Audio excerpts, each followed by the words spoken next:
Hi everybody. Okay, so we have um I have a new like producer, what do they call live producer tonight? So hopefully everything will work. I'm a little nervous, so we'll see. I'm going to type to you. Hopefully you'll be able to see me pretty soon. And please comment when you are in there and if you can hear me okay, all right? I'm going to see if the comments come through tonight. I can't type though tonight. All right. My comment came through. So please comment when you come in. All okay here? Awesome. Marianne can see me. Great. Oh, Cindy's here. Hi, Cindy. Okay. So maybe this is going to work. Now this is a little different because my video screen is really small, and I'm not sure that I can. Can you hear me? Is the sound okay tonight? So I'm not sure. We'll see how it goes. Facebook likes to change things, you know. And I switched back to the old one last week because I was a little nervous, and I tried it again later, and it did seem to work okay. So we'll see how things go tonight. The sound is good. Awesome. Okay, so I had tried a new camera. Whoops, second here. I had tried a new camera, and I actually like my old camera better, so I'm back on the old camera. I think the sound's better on the old camera. Hi, Clara. Clara's been working on her Hunter's Star, haven't you, Clara? And I have had a really good day. I've learned so much um, about the quilting in the hoop. And I was very inspired after the dime event that we had on Thursday.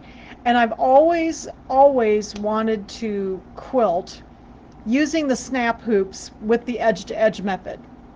However, I've always been so tied to the way I learned it is with templates and all that, and I was very reluctant with the snap hoops. I've always done the edge-to-edge quilting, the Amelie Scott design ones, with a regular hoop. So I did my bench pillow with the regular hoop. So today I stepped out of my box, and I have now got a way that works for me. Hopefully it'll work for you as well. To quilt with the snap hoop. I love those snap hoops, and it's so much easier because you can leave them in. Do you know do you know to use the dime placement stickers? Um, I don't use the dime placement stickers because I don't really need to, Cindy. Um, I'll show you tonight how I'm going to do this. It works for me. If you want to use the stickers, you can. I don't have any of them, and so I've always just used marks. Um, but the way I've always done this is with the templates, like Amelie Scott Designs has, their book. So we'll talk about that. If you don't have snap hoops, you will need to do it that way. So we'll talk about a lot of things tonight, and then I'm going to show you what I came up with today that works for me. And it made it go very, very fast to quilt this little bench pillow. Um, so I'm going to use a real simple design tonight, and it is one of the Amelie Scott Designs, edge-to-edge designs. And I found that the pillow, so I'm going to turn the camera around here so you can see my pillow. And let me I've got a new camera arm too, so hopefully it works okay too.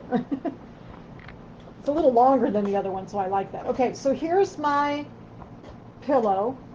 Okay, and you can see I did a very simple kind of sweeping, kind of meandering type quilting on this. So that's what I'm going to do tonight. It goes really fast so that when I'm showing it to you. What I found though, what I found is that I wanted to go. I'm kind of lazy, and I didn't want to have to do too many rows on this. So we'll talk about how to do the math if you have a smaller hoop. But since I have a bigger hoop, I have a 9.5 by 14 hoop, and so what I did is I used one of the new jumbo packs of the Amelie Scott Designs. Where'd my book go? Just a second here. There it is. So this is the original book the edge-to-edge quilting on your embroidery machine. And the largest designs that are in most of the packs go in a 8.5. Well, they go in a 9.5 by 14, but they're narrower. So I think the largest designs in here were. Let me see if I can find the design sizes. Thought it said in here somewhere. Yeah. So they're like 7.2. They're about 7 by 14. So they do fit in that bigger hoop, but they're still kind of narrow. So she came out with there's a bunch of new expansion packs. Like I think she's got 14 expansion packs now. But she also has 2 that are called jumbo. And I really like the jumbo ones because if you look, they're wider. So like the one that I wanted to use is in Jumbo Pack 2. Now these are all on the ShieldSewingCenter.com website if you don't have some of these larger packets for those of you who with the bigger hoops. A lot of us have, like a Dream Machine, and we have a 9.5 by 14 hoops. So that's what I'm going to use tonight because I found when I looked at the designs, the one I'm going to use tonight is this one. It's called Swope. Okay? And this one is, if you look at the oversized, there's 3 sizes. The big one, the large fits in the 9.5 by 14, but so does the oversized. And then there's an extreme, and that fits in the 10.5 by 16. And I personally, that's just a really big hoop to use. I don't use it that much when I'm quilting even, just because it's just kind of unwieldy, and I like the 9.5 by 14. So, and then this pillow is 17 inches wide, and then it's like 38 inches long. So the 17 worked really great with this 8.5-inch design, because when I saw that, I thought, oh, well, then I can just do 2 columns. Normally, when we do these, if you're going to use a smaller hoop, there's a little math calculation that she uses.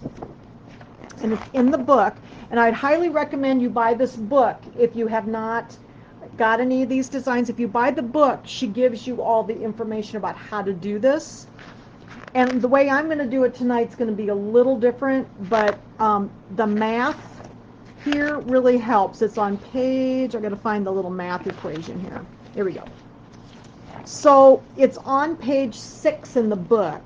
And when you are using a smaller hoop, basically what you're doing is you may not start directly in the center because of the size of your design. So we're tonight going to start directly in the center because the design is one design to the right and one design to the left. So if you're using a narrower one, you're going to want to take the size of your design, and you want to, when you're starting out, you may start to the left of the center because then you're going to come out evenly to the right. So the trick is, if you look at these 2 little math equations, if you're using a smaller hoop, it explains to you how you may start to the left or to the right of center with a smaller hoop. Okay, so since I have a bigger hoop and the design is 8.5 inches wide, it was just perfect to do 2 rows on this pillow going from the long direction. So we're going to turn the pillow,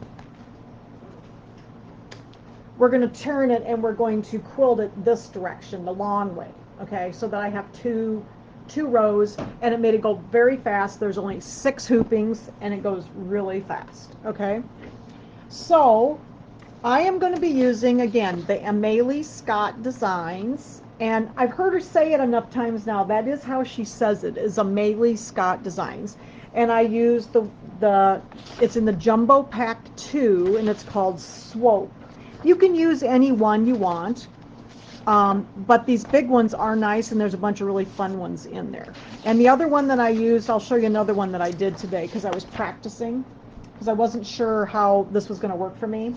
So I like the Swope design for the class tonight, though, because it's very fast. Are the Jumbo Packs called Expansion Pack? No, they're not, Carol. They are called Jumbo Pack 1 and Jumbo Pack 2. They are on the ShieldSewingCenter.com website. I've got them all up there now, okay? And there's two, but you do need to have at least a 9.5 by 14 hoop to use them. And many of you do. I know a lot of you have at least a Dream Machine or above.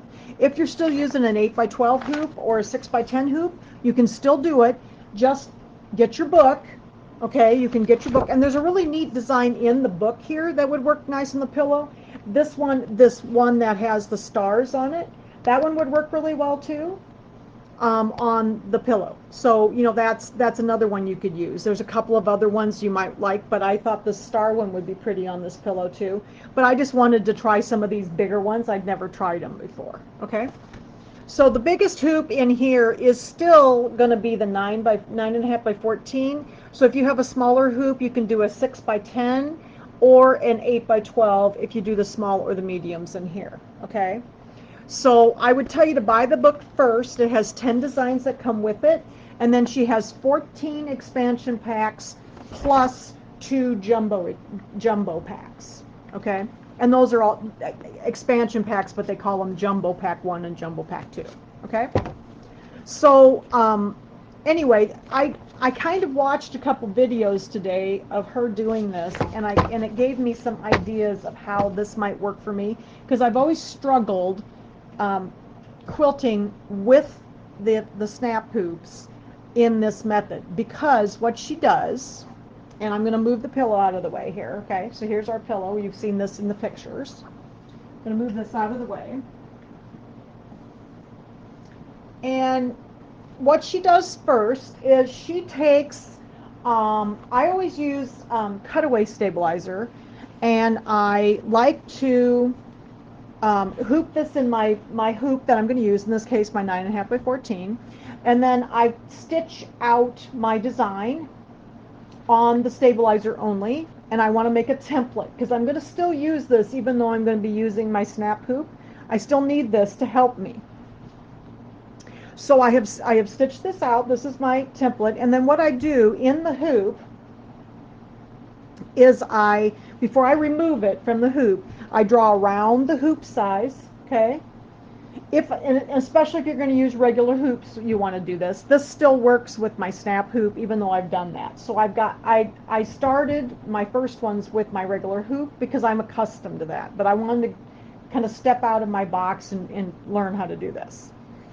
So I then also marked the centers with a pen, and I drew the centers in. You can do that with it in the hoop. You know, the little center marks horizontally and vertically are on the hoop, and I just have them marked. Okay, and then I take it out of the hoop, the stabilizer, and then I just cut around there. And this will be your template that we're going to use with either one of the hoops that we're going to use. Okay.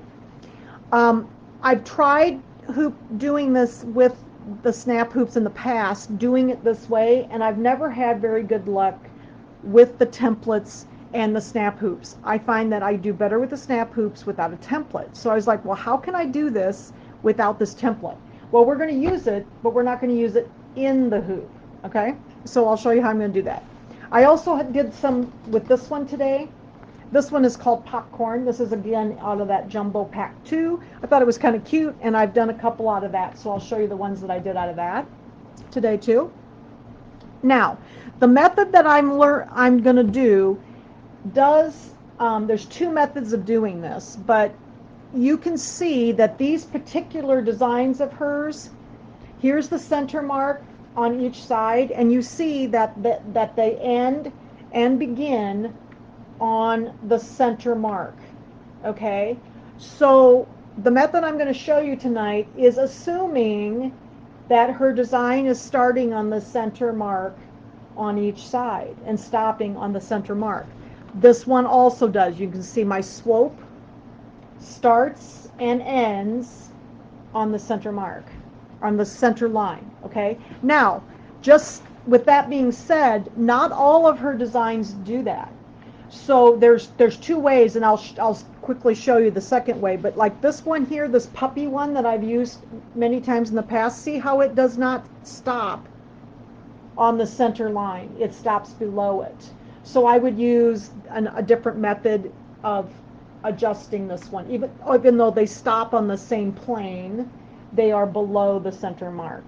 Okay, and so is this one. So like this one here is a bubble one that I've used lots of times. See how it stops below the center mark, okay? So when I get to the machine, you'll understand what I mean by that. So be aware that not all of her designs start and stop on the horizontal center. Some of them are above or below, okay? And this one that I used is starting and stopping on the horizontal center, okay? And I think you'll see that when you start um, either printing them. Printing is hard because these are so big, so it's easier to sew them out actually. And so you want them to stop. They start and stop always on the same plane, but not necessarily in the horizontal center. Okay. All right. So I'll put these out of our way. We're not going to use these tonight. So these are the ones that I did today with the popcorn one, and I did this two ways. So I wanted to do another, this is another bench pillow that I'm going to do. Let me see if I get a little closer. You might be able to see the popcorn a little bit better. Okay. So this one here, I drew my line up the center. Okay. And I used my templates with my standard hoop, and I quilted this from the top to the bottom. So I'm going the long direction this way. All right, so this is one that I did with my standard hoop and my template. But then I thought, you know what? I really want to show them how to do this. I know I can do this. So I saw one little video that just like super inspired me. So then I took the same template and I used it to help me, but I did this one in the same design. I just pieced another top. And I did this one in the same design with the snap hoop, and I used my template but not in the hoop. So that's how we're going to do our pillow tonight, okay? So but I don't see any difference in the way they look. I think they look the same. I can't see any difference in the way they look at all. Okay?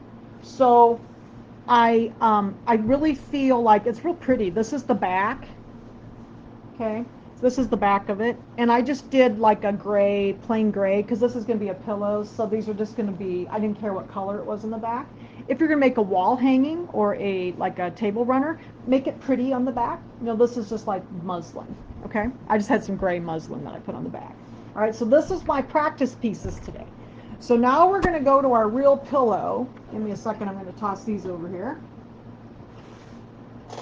All right, so we're going to start over here on our real pillow. Whoops, I'm going to turn it the other way here. And I've got this sandwich, so I had my top piece. Now, if you haven't pieced your top, remember I did a separate video for piecing the top. And I did that and posted it on the group, so you can go piece if you need a little help piecing the top. But what I have done here is I have sandwiched my top. So here's my top. And I have sandwiched it with some, this is my Hobbs batting, and then just a piece of muslin on the back, okay? And then I have marked, since we know that design's wide, it's 8.5 inches wide, and this is 17 inches, that made it perfect. So it's going to go from the center to the outside edge. So I don't have to worry with that bigger hoop. You know, I can just do 2 rows. So it's going to be really, really easy, okay? So what I did is I marked, so like, you know, when we piece the little squares here, there's 6 squares to each side of the center. And so I just marked the line then down my white. That's a line. And I use one of those friction pins, but be careful with them because sometimes you need to test it on a piece of scrap fabric or something that you're using, because sometimes they make weird marks, okay? So, oh, do you like my fabric? You know what? I got that at Walmart in Anamosa. It was all that, is it Emma and Mila? They have a little a designer called Emma and Mila, and they have really cute designs. And this was some of their summer fabric. I liked it. Okay, so I have this marked down here. So we need to know where our center is, because that's where the design's going to join. Okay. So this is my modified edge-to-edge quilting. So what I've learned, I want to use my snap hoop instead of my regular hoops. This is my regular hoop, you know, when I cut my template out, this is what I did, you know, and I had it in here, and this is just a piece of cutaway. In the book, she tells you to use tearaway, but I tell you to use the old-fashioned medium cutaway, because then they last a long time and you can pin into them if you're using a standard hoop, okay? Because some of you don't have the snap hoops, but I'm going to show it to you with the snap hoop tonight. Okay, so we'll put this hoop aside. We don't need this one tonight. All right, so what I found is that when I'm using snap hoops, it does not work too well for me to use a template in the hoop. So, but I still need to know where I'm going to start and stop here, okay? So I'm still going to use my template, and I'm going to use a water-soluble marking pen, okay? So I'm going to take my template. I'm going to stand up here, and I'm going to bring the camera up so hopefully you can see. And let me know if you can't see, all right? So I've got my template, and if you notice, the template, you know, there's space above where the actual sewing is. So we need to know where the sewing is. So what I like to do is I like to bend my template down to the top of the sewing. So you can, if I turn it this way, maybe you can see it. So I've got it turned down to the top of the sewing. And then I also need to find the left hand side. I'm trying to get the camera here. The left hand side of the stitching. So, and then also just a caveat, as you know, these designs have an A and a B. Many of you have seen these before. So these have an A and a B. Let me get the B one here. They're like mirror images of each other. And since there's only 2 rows, okay, that's what I'm getting to, Denise. Yes, Denise is asking about the A and B template. Since there's only 2 rows to this one, I don't need to use the B template, because all I have to do is I have to just turn it upside down, and I can just use the A one for the whole thing. If you're using edge to edge, normally you would start with your A template and then move to the B and then move to the A and move to the B and so on. Then in the center, you turn it upside down and you start with the A again. So since this particular design is only going to have, or this particular piece is only going to have 2 rows, we're only going to use the A template tonight, okay? So hopefully that explains that. Normally you would be using A and B, but in our case we're just going to use the A tonight, since there's only going to be 2 rows, and I've marked the top. So you can see I said put T up here for top. So I know this is the top. So we're going to work down the right hand side, then we're going to flip it upside down and work down the right hand side again, and then we'll only need to use 1 template. So I thought that was much easier, since we only had to do 2 rows. Now, if you are doing this with a smaller hoop, you probably will need to use the B template also, just because you may have to do 2 rows to the right and then maybe 2 rows to the left. So you will need to use the B. All right, so tonight I'm just using the A. All right, so I've got it folded down, and then I'm going to find my side right over here where the end point is. And I want to run that right along my center line here. And then up here, I want it to be down about 1/4 of an inch from the edge. So that's why I want to turn this down, because then I know about where my 1/4 inch is. And if it's not exactly 1/4 of an inch, it's just fine. And then I'm going to move this point, which is where it starts, right here. I'm going to move that to my center line. Okay? And I'm going to make sure I got it pretty straight on here, like that. And then, instead of pinning this on like I normally do with my normal hoops, I'm going to make a mark with my marking pen. And it's right, I don't know if you can see me, hopefully you can see me okay, the end of the stitching is right here. So I'm just going to make a purple dot there, so I know where my design is going to start, like that. And I'm just going to do one at a time. I thought about doing the whole side at once, but it's just going to be easier to do this one at a time. But you notice I didn't pin this on. I'm not going to leave it on. I'm just marking where my design is going to start down here. Okay? Does that make sense to everybody? So I've got that marked, and now I'm ready. I'm going to move a couple things here. I'm just going to take this off. I've got my mark where I need it, and now I'm going to take this over to my machine. So if you give me a second, I'm going to move, I'm going to just check to make sure I got everything organized where I want it here. Just a second. Sometimes I kind of second guess myself, so I'm just going to make sure I got it right. I think we're good. Yep. Okay. Okay, so now I'm going to have to move the camera and stuff over before I put this in the machine, because I've got to show you some stuff on the machine now, okay? So let me move my camera. So in this case, since there's only 2 rows, I am just going to use my A template and not the A and the B. All right, so I'm going to move my camera over just a second here. I always have to be real careful not to bump the camera cord.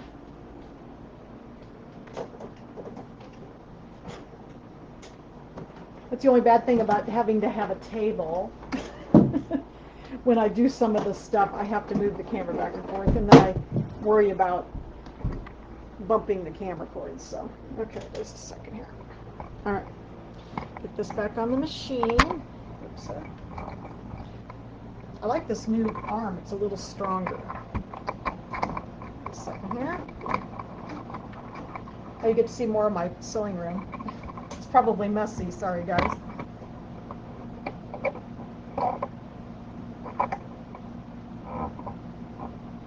Okay.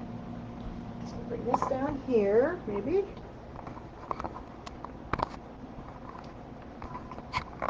Okay. Got that moved. So now what I'm going to do is this is what you want to do with your hoop. So I like to leave the hoop, the base of the hoop, I should say. Get this out of the way. In the machine when I work with this. This is the way I've always worked with these, but there's one thing that I learned today that is very important. And I have never done this, and I don't know, and this is why I've always struggled with this, okay? I have applied my rulers to my hoop. Okay, so in order to do this method, if you don't have these applied to your hoop, it doesn't work very well. And these are in centimeters. It doesn't matter. It's in centimeters. It doesn't matter. You just need to know that things are, the numbers are like the 211s are down here together and the 210s and so on. It doesn't matter if it's in millimeters or inches. All of the rulers are in millimeters now. Okay. So I have applied these to my top. I put up on the group Eileen Roach's blog post about how to do this, and it's very important to do this method that you have your rulers on. So I've never applied these to my rulers, and I'm like, or to my hoops, and I'm like, why can't I figure this out? So this is why, because I didn't have anything to tell me where the centers of anything were. Okay, so go ahead and watch that or go to the blog post, and then you can download. There's a little design that you can use to sew out in your hoop that will help you do this.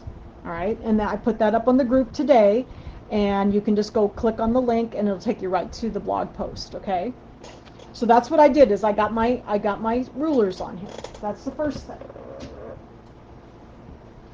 Then I'm going to slide my top, and I've got it marked top, so I know this is the top. Okay, and remember that mark I made right over here is the horizontal center of the design. Okay, I don't need a template. I know that's where it is. Second here, I dropped my phone on the floor too in case I need to see a comment. My phone decided to take a leap off the table here. Okay.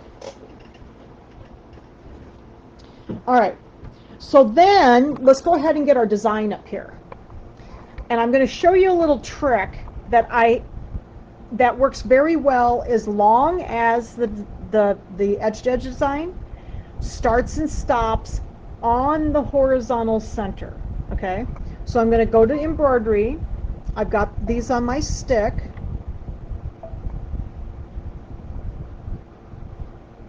And I got to find it here. Jumbo Pack 2, they were in there, and it was in the oversized folder.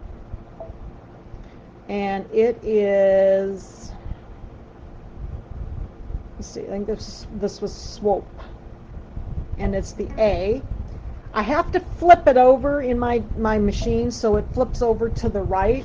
And then I am going to verify that the screen looks the same as my template, which it does. Okay, that you didn't flip it the wrong direction. So I always check that just to make sure. Okay. I've had that happen to me before too. All right, then I'm going to set it, and I'm going to embroider. So there's different places that the machine can tell you the center. It can tell you the left center, the right center, the top center, the bottom center. And a lot of people don't realize that you can change this. So right now, my design, and you can see the little square here in the middle, is set up for the little X to be in the center. Okay, and that's the center of the design. Well, remember we said that this design starts on the horizontal center on the left. Oh, well, guess what? I can touch this little button down here. I don't know if you can see it very well. It looks like a needle with a little plus sign, and I'm going to touch that. And this is where I can tell the machine to start. I want it to be on the horizontal center on the left. So I'm going to touch that button, and now the needle over here is going to move to, can you see it over there? It's going to be on the horizontal center of the design. So I know when I go to hoop this now, that remember that little polka dot I made? I want that polka dot to be right under my needle. Like that. And then I'll hoop it and put the hoop on, and then I can straighten it out. If, for instance, you're using one of these designs, remember, some of them started above or below horizontal center. That choice that I just made will not work then, because it's not exactly in the center. If you're doing that, then I'm going to use my center position. Hopefully this won't fall off. And then I'm going to choose, so that I can move my needle over to the left, I'm going to choose the plus minus needle, and if I touch +1, it will move my needle to the beginning of the design. In other words, if it's above the horizontal center, it will be above the horizontal center where the mark was that you made from your template. Okay, so you have to choose which one it is. If you look at your design and see that it starts above or below horizontal center, you need to use that option. Since mine starts on horizontal center, I'm going to go back again. Oops, second here. I'm going to go back to the beginning. I am going to choose the little needle with the little plus sign. And then I'm going to choose for my needle to start on the left horizontal center. Okay, so that way every time I bring this design up, I already have my needle in the correct place for my little mark that I made. All right, so here is the hooping. So now there's my mark right here. And I'm going to get that as close as I can. And I've already put the base of my hoop in the machine. It's already over here in the machine, and it's all anchored down. I'm going to get it as close as I can, and I'm going to put the needle where that mark is. Then I am going to drop my hoop in here, so sometimes it takes me a minute to get it in here. Okay? Oops, I got it upside down now. There we go. Got to go this way. Takes me a minute to get everything organized. Once it's in there, then it's a lot easier. Okay. So I'm going to move my mark to where my needle is. I'm going to lay this hoop down and make sure that I've got it as close as I can, and if it's not very close, I can always pick it up and I can move it. So I just need to get organized, and then once it gets organized, it's easier. Okay. Let's see how we're doing here. I'm kind of low, so I need to pull it up. I think we're getting there. It's hard to see at the top, so I may have to stand up to see at the top here. Once I get it in the first time, then it's easier. All right. Okay, so I'm pretty close here. My mark's right here, and you can see my foot's over a little bit. So I may pull my quilt over this direction just a little bit. And yes, you can pull it. You can lift your end of your hoop over. You can pull it over a little bit more. And we can move it, obviously. So I probably will finish it by moving it slightly because it is just a little off yet. Because this is the way I've always used these hoops, is that, you know, I've always gotten pretty close, and then I can line it up with like my snowman, or I can line it up with my camera. So that's how I've always used these, and that's why I've never put the rulers on. So now that I've got my rulers on, see, I can see this line that, oh, you probably can't quite see it. This line right here, that's my center line. So now, see, I can see it's on between 10 and 11 on the ruler down here. Well, then I want to make sure that my center line is very close to that at the top, so that I know it's pretty straight and it looks pretty good. And then I can kind of look on the side over here to see if things are kind of like over here. Let me show you over here. Like over here, I can see if my numbers are the same at the top and the bottom. That's what the rulers are going to help you. It doesn't matter that they're in centimeters. Just look to see if you're on the same number on the top and the bottom and on the sides. Okay? And it looks like I'm pretty straight right now, because everything looks like it's very close. I'm looking up at the top here. I'm not sure about the top here. I might need to come down this way to see. That actually looks pretty good. It's hard for me to see around the machine. Okay. So now I've got it where I want it. Give me just a second. I'm having a little trouble with my new arm. It's being a little cranky. Okay, there we go.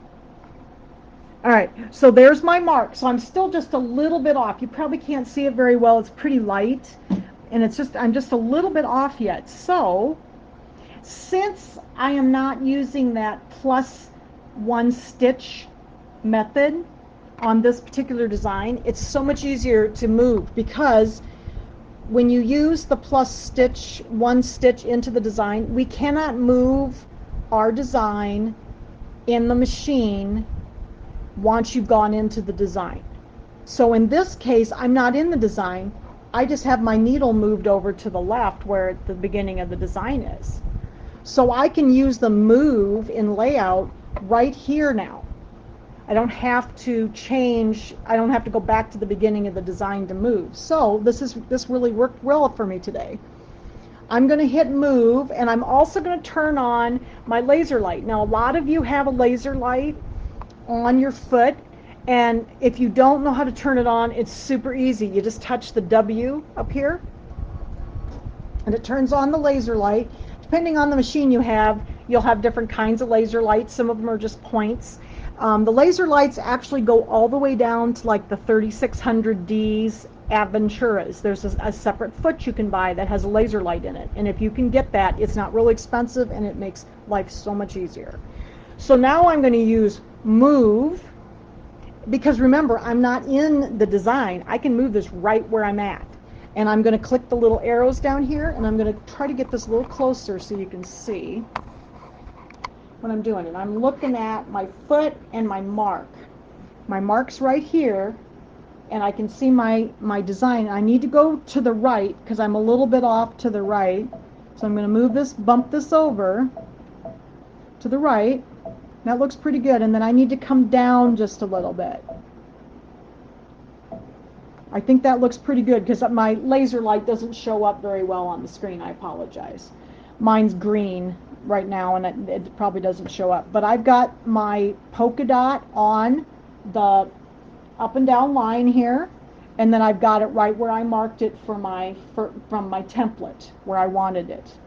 I use the move function on the machine. I'm going to click OK, and now I'm going to remove my pins. Don't forget to remove the pins. I've got it just where I want it. And take these pins out.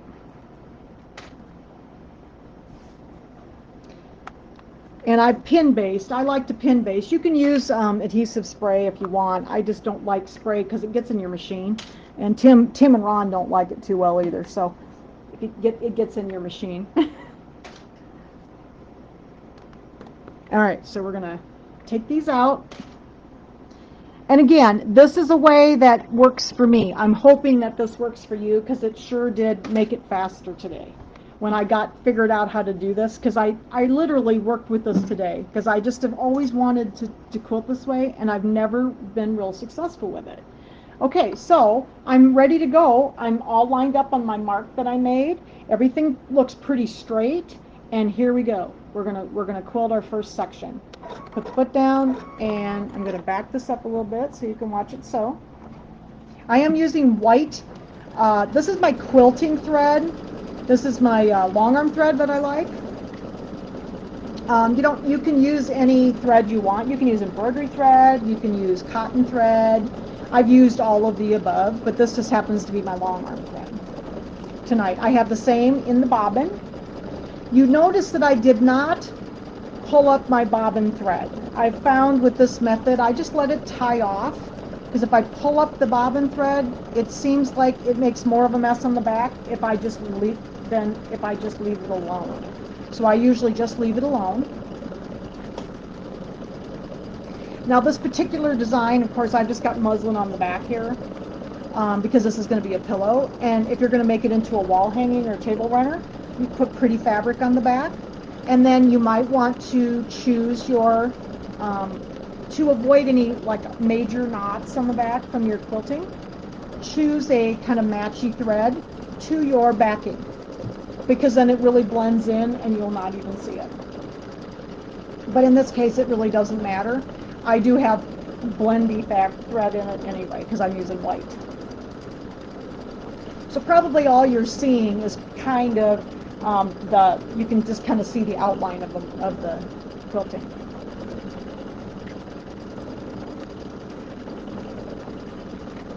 But I just love this method, and I've always wanted to really utilize these hoops, and now I feel so much more confident that I can do this.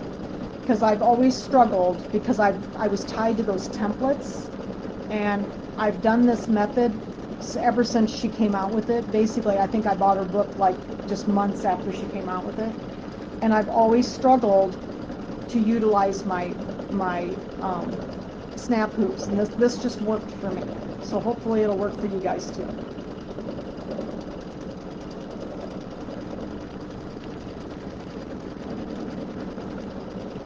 And remember, we stopped about a 1/4 inch. We wanted about a 1/4 of an inch blank space at the top. So that's what it's going to end up being.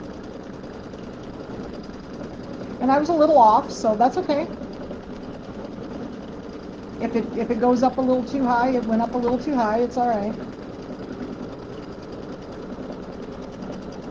Sometimes I get a little off when I get it in the hoop, so.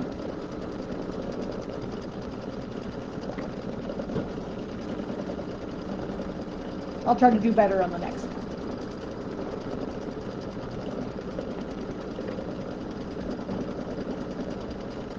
But with any luck at all, we'll come out basically even on the right-hand side. That's the goal. So when it comes around the horn here, it should stop right on the very edge, which it did, because it's 8.5 inches wide. Okay, so I got a little high on that, but you know, it's okay. I just got a little bit high with my mark. So when we go to do the next one, I'm going to go ahead and just pull this out. And I am going to have to take this, I'll explain it here on the machine, but I'm going to have to take this over on the table to do it, but I'm not going to move the camera again. So what I'm going to do is I'm going to take my template again to do the second hooping. going to take my template and I'm going to find the top of my design again, just like I did. Let's get the hoop out of here so you can see. Okay, I'll lay it down here.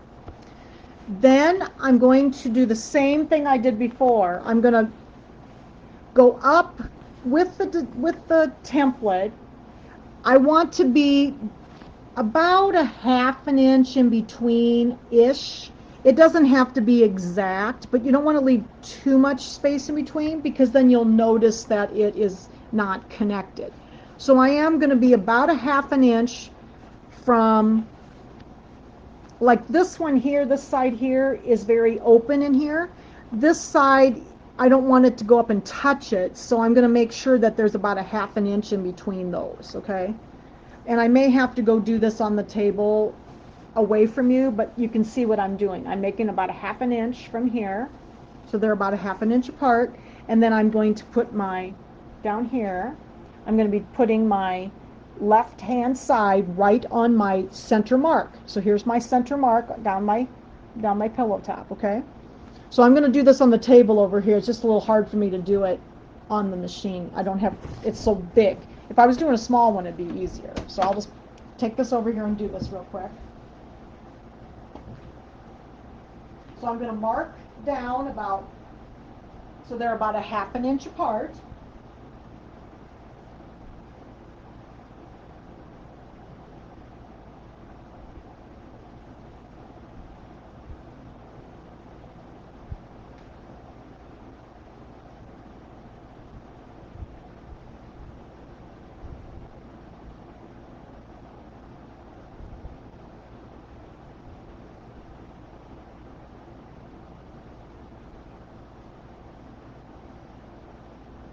Okay, I'm getting these marked, and then I'm going to take my marking pen and I'm going to mark that left-hand side again, right where it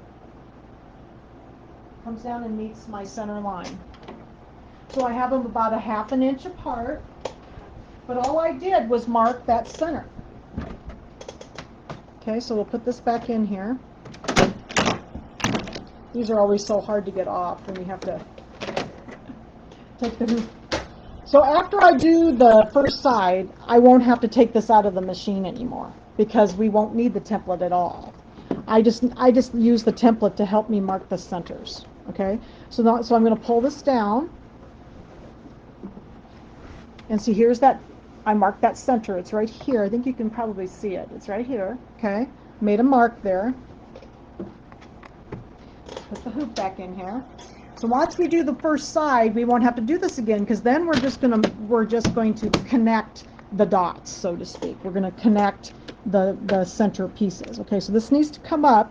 Remember, it stops on the center. I've got it set for the needle to stop on the center, the horizontal center, which is on the left. And I'm going to get the quilt approximately where it needs to go, or the pillow top. And then you also want to make sure you get your top on your hoop lined up with the bottom. So make sure you do that while you're doing it. And then we're going to take a look here and make sure that we're pretty straight. Now I think I'm a little crooked here. Let's see what it looks like up here.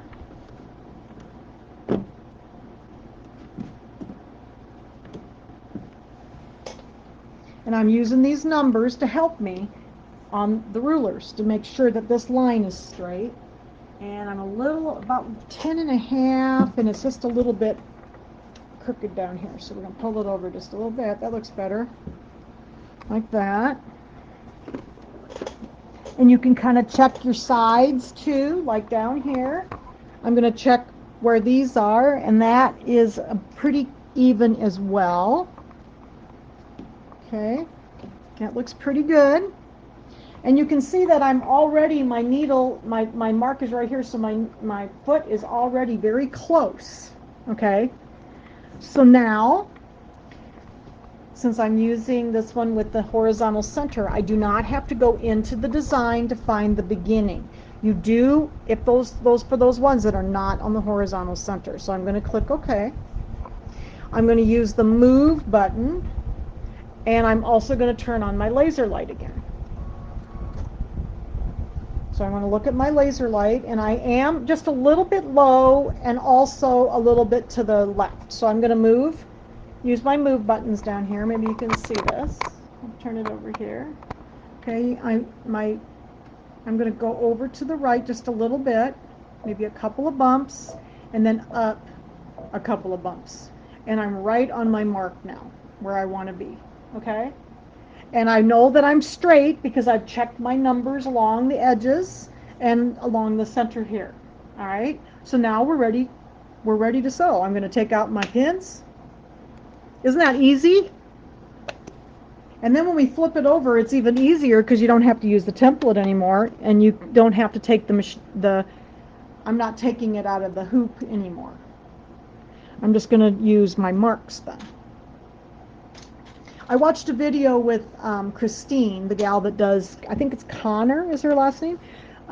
She did a video, but she didn't show the first row. So I still am using the template to get my first row where I want it. But then once you get your first row on, you don't have to use any more templates because you can just use the stop points to get started with the next piece. You don't have to use your templates then. Okay, so look at here. We're all ready to go. I'm going to hit go, and it's ready to do the second piece. Of course, you want to make sure you don't have anything stuck anywhere. So how's everybody doing?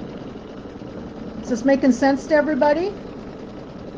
This is kind of a modified version of this. I really wanted to learn to use this hoop to do this, and because I love these hoops, and hooping them takes a very long time.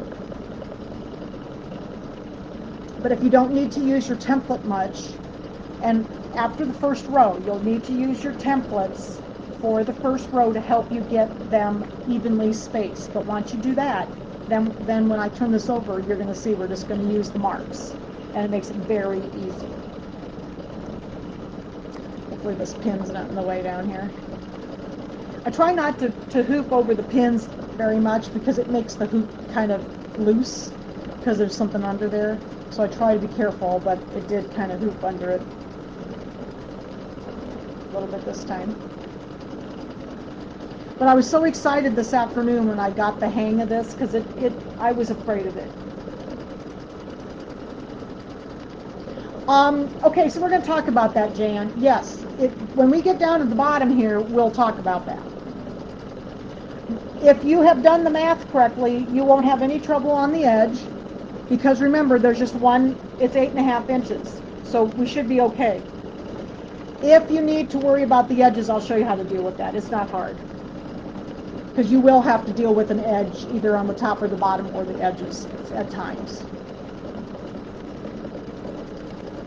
This one I didn't have to worry about the sides though because the design is exactly the right size, and there's like a straight line that comes down, so it's not that close to the edge. So this looks good. I liked this design. It was simple for the pillow, and the other one's nice too, but I thought this one would take less time. It only has like 1,700 stitches in it. So Denise, yes, I can do that. You want me to do that for you? The blog does not have a video. Would you like me to make a video of applying? I have more to do. So yes, I could do a video of how to apply the rulers. Yes, that's what I'll do, Jan. That's one option. You can also use glue. So it depends on what you want to do for the edges. But we'll have an edge at the bottom here shortly, so you'll be able to see. Okay? So we're getting just about down to the bottom, or to the right-hand side, I should say, and then it's going to go off the edge. And there is hooping number 2. So we got the second hooping done. Okay, so I need one more hooping with my template. So I am going to go ahead and remove this from the machine. I'm going to take this over to my table, and I'm going to use the template the same way. I'm trying to leave about a 1/2 inch, and this is where that is. It's about a 1/2 inch in between the two designs, okay? So I'm going to take this back over to my table and do that. Just like I have done this for the first 2 hoopings.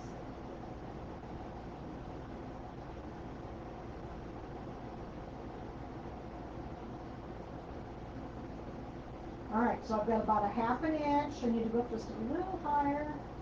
About a 1/2 inch in between there.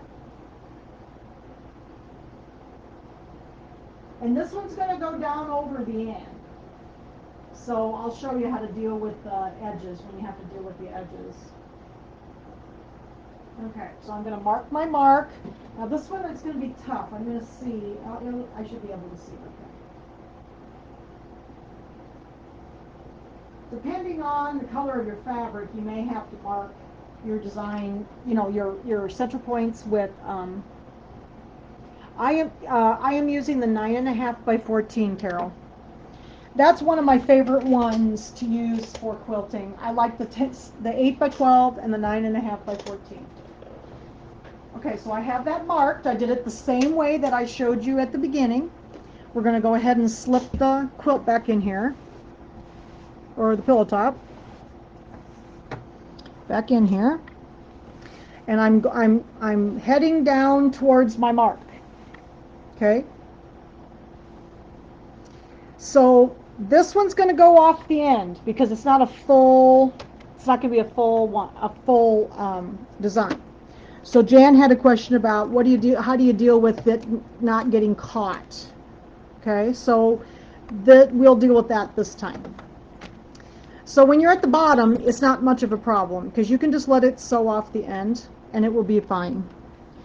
When you are working on the sides, it is a different story, and I either tape it down and stay within my seam allowance so that I don't have to rip the tape out, or I glue it, and it just depends on which works better for you. All right, so now this one also, do you notice down here, is not going to hoop completely in the hoop. So when I sandwich this design, or this top, I like to leave at least 4 inches all the way around. Even 4 inches sometimes is not quite enough. So in this case, it's not. I usually do at least 4 to 5 inches, and this one I think I only had about 4. So it is going to be a little short on the bottom, yet it will be okay. So I need to pull this up because my design is not quite where I want it. Okay, second here I gotta stand up. When you're using these bigger hoops, sometimes you just got to stand up to do stuff. Okay. My mark is right here, and you're going to see it's going to sew off the bottom, and that's okay. And in this case, when you're working off of the bottom, the foot generally is moving this direction, and then when it comes back onto your fabric, it's moving backwards. Normally, I can just hold the fabric down and it will be fine. If you're worried about it, I just take my tape, and we'll just do that this time so you can see. If you're worried about where this is if it's gonna catch, and you want to tape this down so that the edge is not in your seam allowance. So if you don't get all the tape out, it doesn't matter, because it'll be in the seam allowance for binding if you're making this a table runner. Okay, and then I'll just put some Kimberbell, like the paper tape, over the edge of my bottom. Lots of times on the bottom I don't do this just because I can hold it, because normally the foot is going back. If it's going backwards, it's okay. It's the frontwards that causes the problem. So when we turn this over, that's when I definitely use tape, because we're going to do that one next. Okay, so we're going to do the same thing. I'm going to go over here. I am going to move this to my spot. So I'm going to click my laser light on. And again, for those of you who have the smaller machines, there's a laser light foot available for the machines all the way down to the 3600D. And I would highly recommend you get it if you don't have it. Because the laser light's built into the Luminaire and the Dream machine. There is a laser light foot available for like the 5200, 5100s, the smaller machines that have the 8 by 12 hoops, and the 3600D. So I would highly recommend you get those, because this makes this method so much easier. Okay, so I'm going to take my pins out. I'm happy where my placement is. My hoop is correctly, my hoop's not quite right this second. Make sure it's okay. I might have to do my placement a little bit again. You want to make sure all your sides of your hoops are all even. Take all these pins out.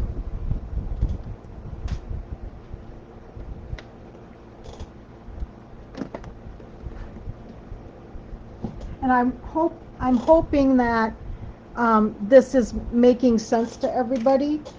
I know a lot of you have done this method at one time or another, and I've taught this method actually quite a few times, but never using a snap hoop.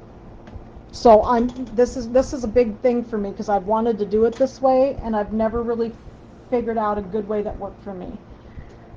Okay, so I think I'm happy with this. I'm going to look at the center. I think everything looks pretty straight. That's why you got those rulers on there. Okay, so now I'm going to click OK over here, and I'm ready to go. So I've got it all lined up where I want it. And it also gives everybody an excuse to use your laser lights. You know how to turn them on now. And you turn them on the same way with all the machines. There's always going to be like a foot that looks like a W foot. It might be in a different place on your machine, but it's always going to be the same type of icon on all the machines. And I know we have some of those laser light feet available in the store if you don't have one on your machine already, because a lot of the machines don't come with them. You know, this machine has a built-in laser light that's part of the projector. So I don't have a laser light foot, but that's how you get the laser light with most of the machines, is with a foot. The Dream Machine comes with it. So, okay, so see, it's going over that tape, and so you don't have to worry about your edge. Normally on the edges, I don't worry at the bottom edge, because see how it's going backwards over the seam, and so it's usually okay. Whoops. See, now see, it caught on the tape. Sometimes it'll even catch on the tape. All right, so I wasn't paying attention. I'm trying to talk to you and explain things at the same time. All right, so now we need to do a little fixing, don't we? Because when that happens, it can cause a problem, so everything's off.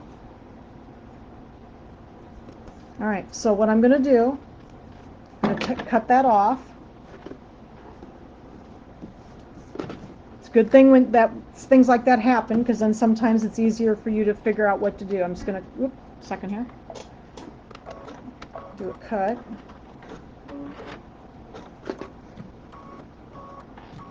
Okay, so see, I'm probably off since it got caught. Okay, so let's go ahead and see if we can figure out if I'm going to back up. And, you know, it actually may not be that off. If it's not that off, I'm not going to try to fix it. It actually looks like it might be very close. It's amazing how it takes a lot to get it really off. And I think I got it pulled down again. So let's see. I'm going to drop my needle. I'm just a little bit off. If I can get this end to pull down just a little bit, it might help it.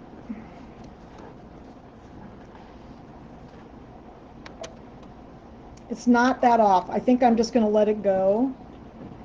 Maybe not. We'll see. Let's see how bad it is. And what I do often when I have this happen to me, it didn't really pull it out of a hoop. And I'm on about 575. So it didn't really pull it out of the hoop, except right down at the bottom here. So what I do often with this is I'll just turn the machine off and realign it. So in this case, we can do that. I'm just going to pull my hoop out. And with these hoops, be very gentle that you don't move them, okay? I'm just going to pull this out. I'm going to turn the machine off. So see, it's good that this happened, because the machine remembers where I left off. And hopefully it'll line it up that it'll be very close. Because it didn't pull very much, so. But I have to also watch the tape, because if the tape doesn't tape down strong enough, it will move a little bit. All right, and it says, do you want to recall your previous memory? And I said, yes. So now it's going to start about right where I left off. think I backed it up a few stitches. Let's see what happens here and see if it lined it back up again. Alright, so it's going to move the carriage. Oh, it went back to the beginning for some reason. I don't know why. It was in the middle of it. So I guess we will just realign it. So let's see how it does here. For some reason it realigned it. Let me go ahead one stitch and see if it goes. Maybe it's going to go to it. Alright, so it is a little off. It's just a little bit off to the right. So let's see here. What do I want to try? I think I want to try moving it. Let's see. I always have to decide how I want to try it. So it was at 576. Okay. So I think what I'm going to do is I'm going to go back to the beginning. Where my, okay, so here's my line again. And see, I'm off quite a little bit. So what I'm going to do is I'm just going to go ahead and I'm going to recenter it just like I did at the beginning. I'm going to use my move button, turn on my laser light, and I think it'll be close enough that we'll be okay. Alright, so I'm going to bring it down. It pulled it just enough. Whoops. Pulled it just enough. There we go. And I think it'll be pretty close. Yeah, I think it'll be pretty close that way. Alright, so then we're going to go forward the 570 some stitches. So I'm just hitting the 100 on my machine. Okay. And it was 76, I think. So let's just go up a little bit. So it's pretty close now. All right. I think that's pretty close. I'm going to go ahead so that it won't catch that tape that I've got down there. Because, you know, it did sew off the bottom. And sometimes I do it this way anyway. See how I'm just moving it forward? And it's still sewing like off the bottom of the piece, so I don't care if it is or not. So now I'm just about ready to go back up on the fabric.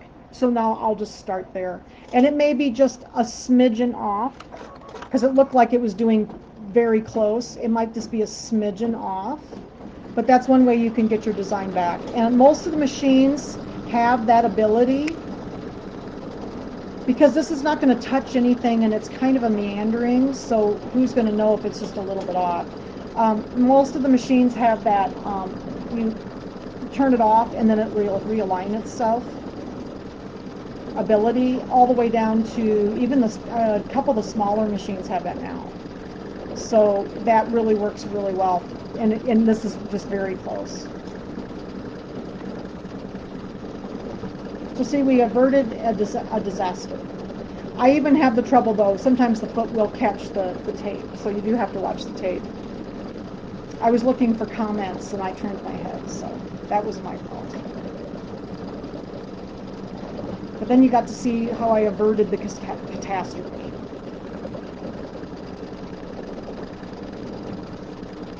Are there any questions? Is everybody doing okay? You got to watch me fix my mistake. And it actually looks pretty good. I mean, no one's ever going to know. It might be possibly a 32nd of an inch different, but it's very, very close. Okay, so we're just about done with this one. Then we'll turn it over. So sometimes the tape works really well. Sometimes I have to be very careful that it doesn't catch the tape. So on the bottoms, I often don't even put tape on. I do put it on when we flip it over. I am going to put the tape on, and I'm going to really watch this time. Okay, it's going to do its last little loop. And we were also lucky that the mistake was at the bottom here, and that was not even on my quilt. So, you know, if this little bit right in here was just slightly off, who's ever know? Okay, so there's our third hooping. So we're going to go ahead and take this out, and we're going to flip it over. We're going to work with the A, and if you give me just a minute, I noticed that I'm getting really low on bobbin thread. I thought I had enough, but you never seem like you have enough. So let's wind some bobbin thread here.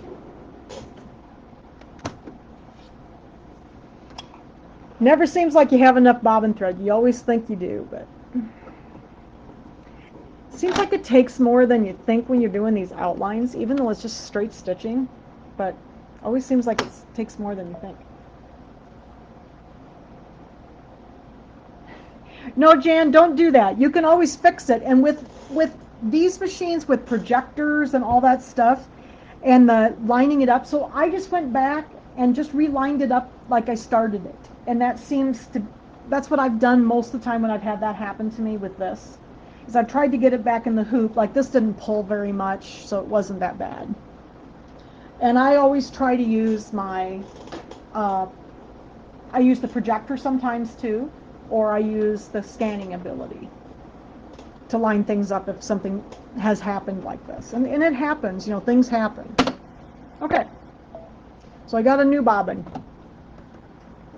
because it would not have made it through another design. We got 3 more designs to do. Is everybody hanging with me here? Second here, I'm going to go. These hoops are funny. They don't work very well with putting a bobbin in because they stick out over the little bobbin door area. So I always have to take them out. There we go. Okay.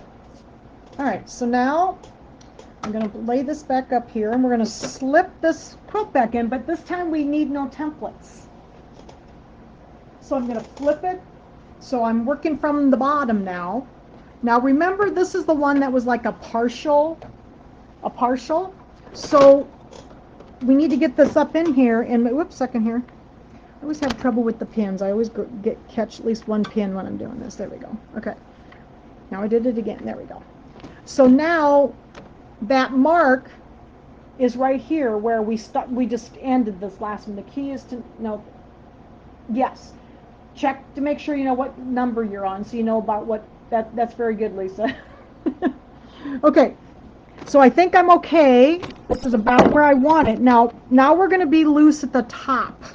Then this can be more of a problem, but you got to see me fix it at the end instead. So we will just see if we can get this taken care of at the top. So I am going to tape the top, because that way, sometimes when you're doing the edge, and I'm going to show you another way to do this. Okay, I'm going to have to pull this up. I'm going to have to stand up.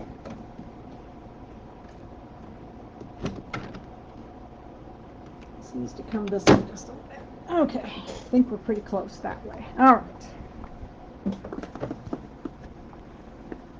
Give me a second here. There's one, I must have a corner turned under here just a little bit. These magnets are very strong, and so sometimes you have to kind of manhandle the hoop a little bit. All right. There we go. So I think I look like I'm pretty straight. Let's check up here. That looks pretty good. Check over here. I think I'm just a little bit crooked. Needs to come this way just a little bit. There we go. I think we got it. Okay. Now, when I have this, open this at the top.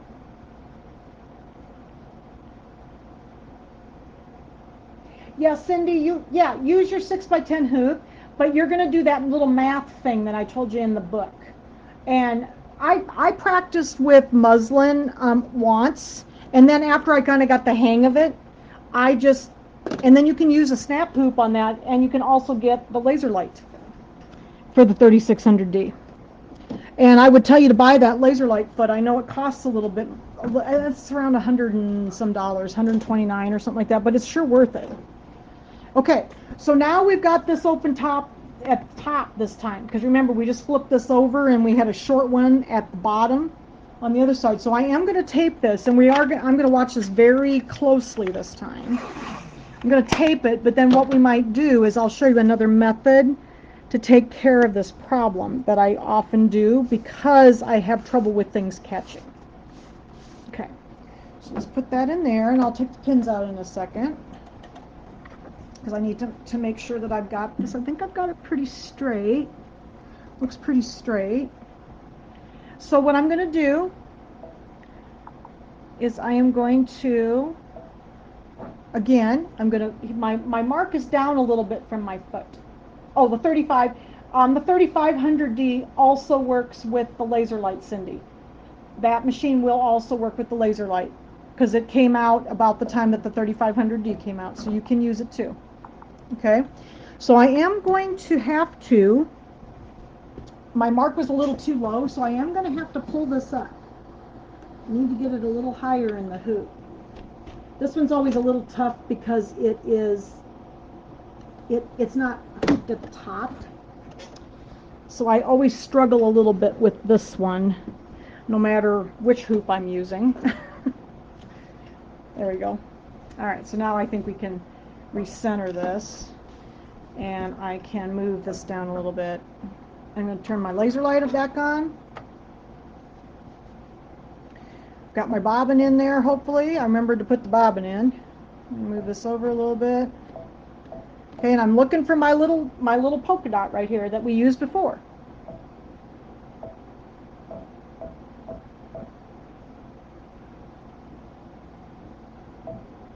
Okay, so I'm lining up that polka dot that I used for the last one, and it's the same polka dot.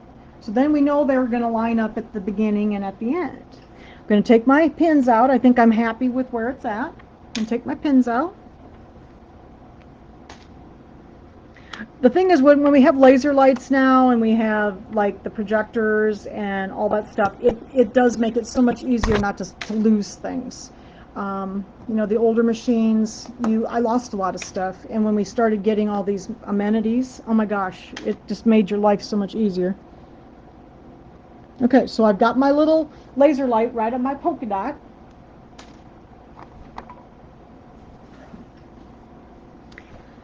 And what I'm going to do is I'm going to sew up here, and when I get to the top, I'm going to show you what I'm going to do because I want to make sure it doesn't catch again. So I'm going to sew the whoops, helps, Jan, if you put, oh, by the way, it does help if you put thread in the machine, everybody. I do this all the time. I'm always forgetting to thread the machine after I wind a bobbin. All right, so I think we're good. All right, try that again. Take 2. All right, so we're going to go up. And then when we get towards the top, I'll show you what I do when I have to, this is another way to avoid what happened at the bottom. And this one kind of works down first and then it goes back up again, so. And again, remember, we're still using the A. Yeah. Yes, you could have done that, Jan, if you wanted to. You could have used the B's from the same side, yes. But this made it easy. All I had to do was flip it over. In the center, that's normally what they have you do. If you read the book, that's what she does, is that the 2 center rows are always A. All right, so I just did the same thing with this one, even though there's only 2 rows. So yes, you could have done a B row if you wanted. But I don't like to work the other way. The reason being, you put the whole thing inside the machine, and what I want to work with is everything out as much as possible and not in the machine. All right. So now it's working back up again, and I'll show you what I'll do at the top. So this has normally been my solution for the edges. I know I'm not going to have to really worry about the outside edge because it'll stay on the fabric, but the top is going to be something different. So we're getting up there now.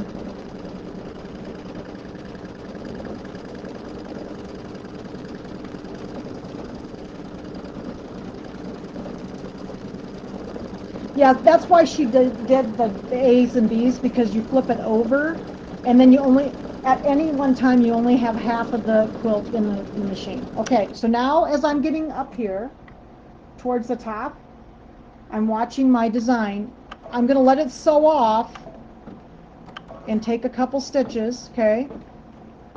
All right, and then what I'm going to do is I'm going to cut my thread. Okay, so I let it sew off the top. I'm going to cut my thread, and then I'm going to go back over here to my machine, and I'm going to hit the positive negative needle button, and I'm going to fast forward until the design is back on the fabric. Now I can go back a couple of stitches there, and then I'm going to let it sew now. Okay, I'm going to let it sew because it's back on the fabric now. And I just fast forwarded a couple stitches so that it's on the fabric. So that's how I avoid that edge, so that you don't have to worry about going off the edge. Okay, so we're getting close again. We're just going to watch it.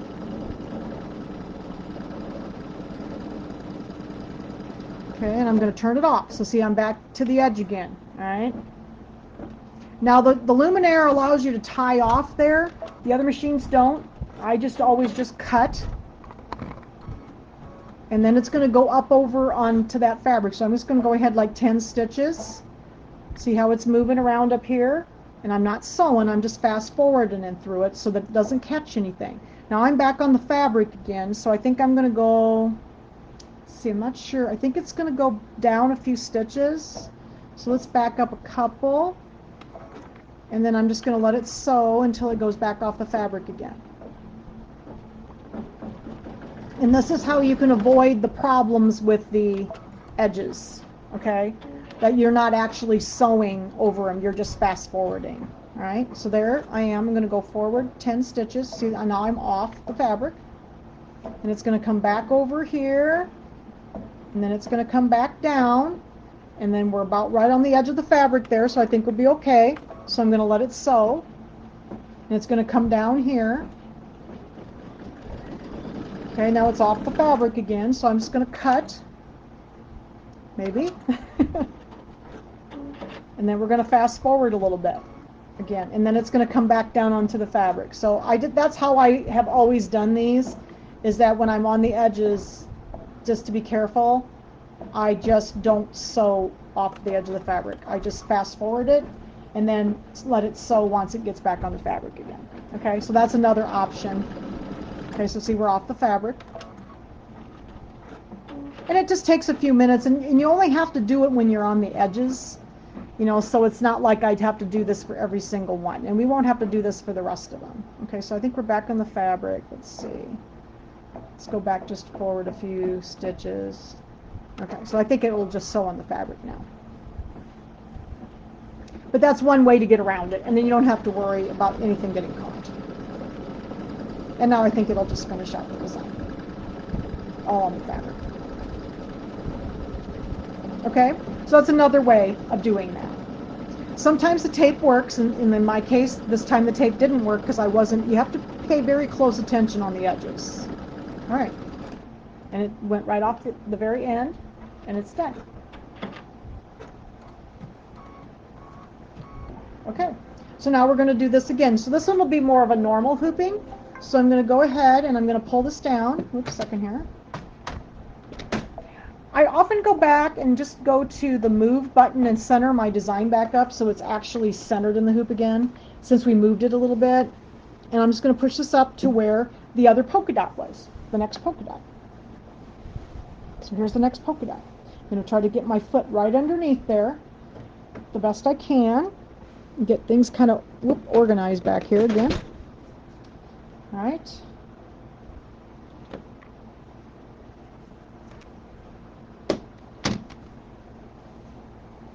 Pull my hoop on. See if we got pretty straight. Get it organized a little bit, and see I'm just a little off. It needs to come up a little bit. Okay. It's pretty close. Make sure my hoops are together, and I'm just going to check for the alignment. Looks pretty good. Okay. Then let's go ahead and we'll move again the design. I'm going to turn my laser light back on, and I'm going to use the move buttons here. Need to go just down a couple bumps. I think that looks pretty good, and I think it's over just right where it needs to be. So it was a little bit high. All right, so then we'll just go ahead and take these pins out, and we're ready for the next one. So see how easy that was? So that's kind of a normal hooping. Once you get the first row on, then you just line up the ends. And it goes much faster than having to take it in and out of the machine every time you want to hoop it. Okay. Make sure this is all in there. Make sure my hoop's lined up. Feels good. All right. So we're ready for another hooping. Okay. All right, so we'll talk a little bit while this is working. Did you get the white fabric at Walmart? No, this white fabric was actually Kimberbell fabric.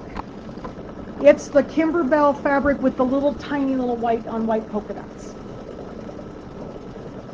I got some of the other white fabric at Walmart that I've used on a couple of these, but this one's Kimberbell fabric. All of the other fabric is from Walmart. The blue polka dots, this blue polka dots right here, that's Kimberbell. The white polka dots is Kimberbell, and then these were all from Walmart, all my red, white, and blues. Okay, so we'll talk a little bit about next time. Next time we're going to do the embroidery. So see, we're doing this kind of in a different order. Normally we would, in the instructions, they tell you to embroider the top and then you quilt it after the fact, but I don't free motion, so I wanted to quilt it in advance. That's why we're doing it this way. What else can you use the snap hoops for? I use them for everything. I mean, I use just regular quilting. I just do regular, embroidery in them, and I also use them for quilting. And I have all the different sizes, so I just use them for everything because they are really easy to hoop. Once you get the hang of them, I'm starting to really get the hang of them, and Carol, I just use them for everything. And they make all different sizes. I mean, I've got a lot of hoops.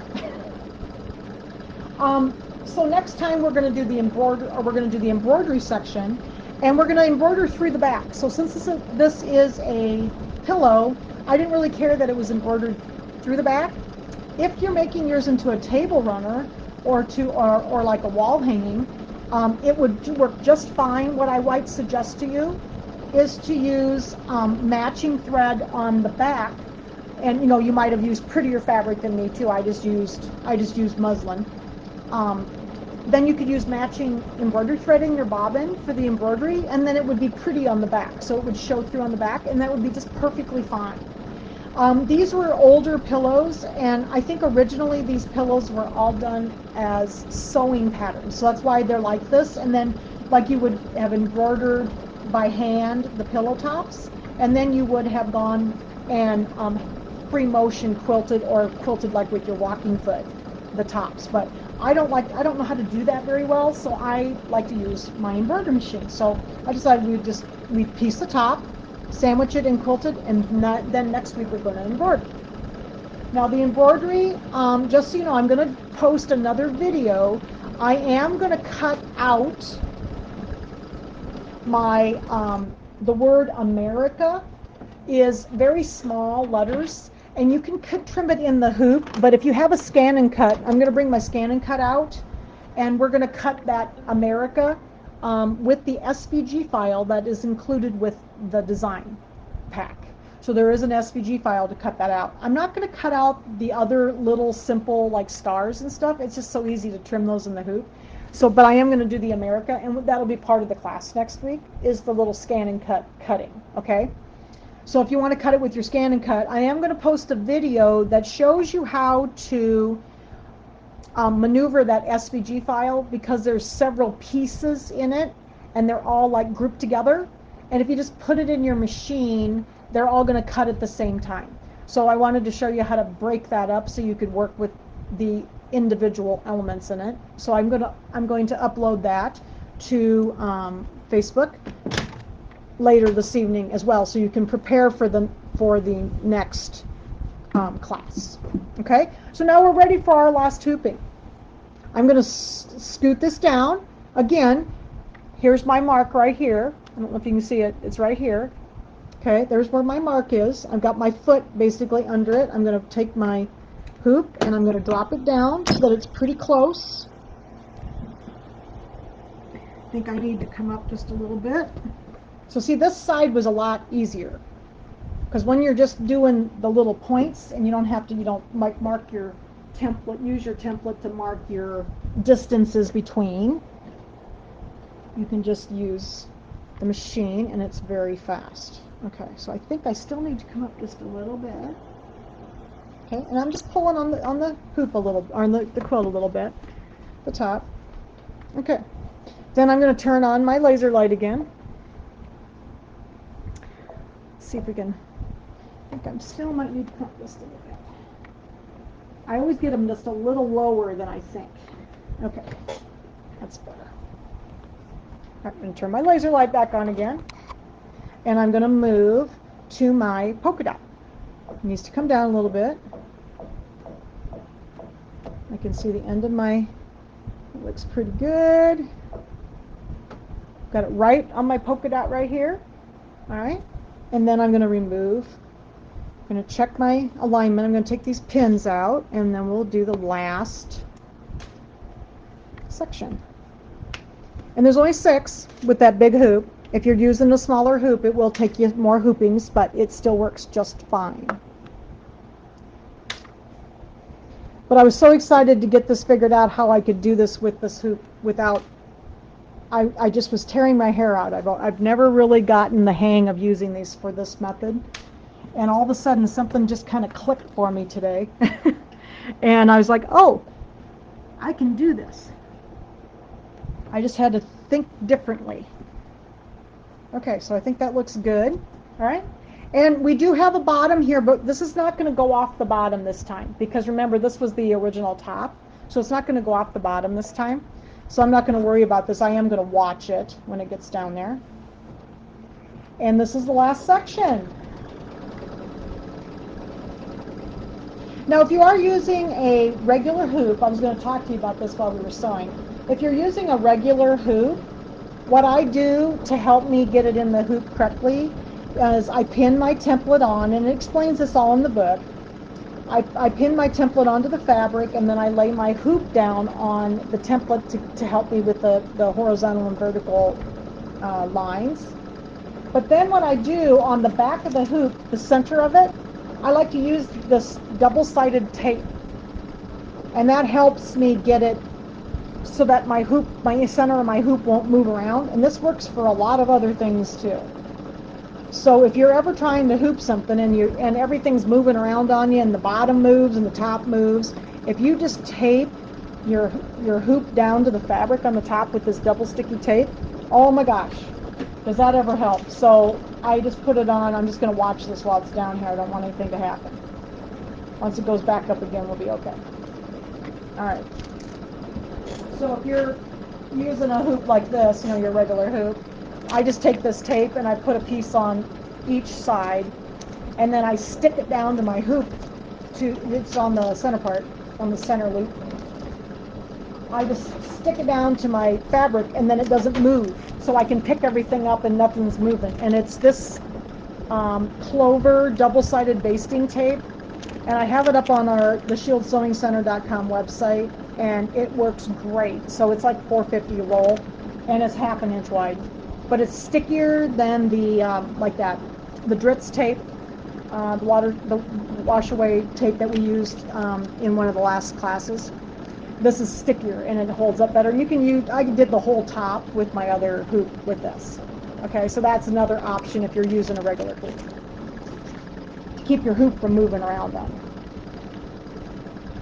And if you go look on Amelie Scott Design's website, they have a really nice video on how she does this with the standard hoops. So if you're doing a standard hoop, go ahead and just go watch the video, because she's got several videos there about it.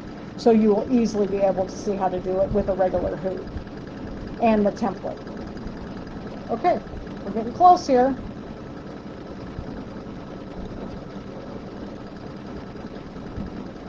Coming around the end, and we'll be done.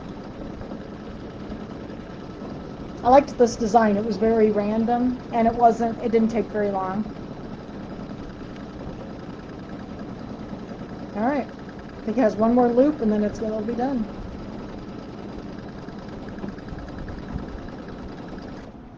Okay. Came right out at the end. There we go.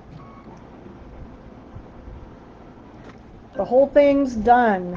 6 hoopings without using a template in the hoop. It's all quilted. I'll turn it over so sometimes you can kind of see the quilting better on the back. Isn't that neat? I thought it was just a nice simple quilting for the pillow. Okay, so we have done quilting with the, I'm so excited, with the snap hoop. So if you, yes, and so Denise asked me if I would do a video about how to put the little rulers on, and I will, because I have a couple of other ones to do. So I'll go ahead and do that, maybe tonight yet or tomorrow. And if you have any questions, please let me know. I think, yes.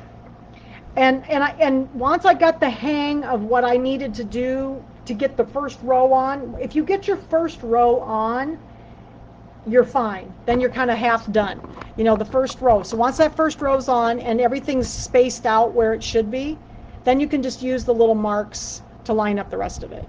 And it does work really well. And you don't have to use a template. So once I got that figured out a way that I could get it to work for me.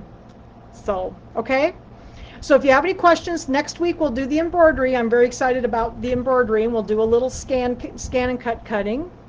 And we'll also, and then the following week we'll do the embellishments and backing. Okay, so if you have any questions, reach me through Facebook, email me, call me at the store. And if you need any products, some of these hoops and all that stuff is up on the website, so go find them on the website, shieldsewingcenter.com. So thanks, everybody. Thanks for hanging out with me tonight and helping me quilt this. Bye. Good night.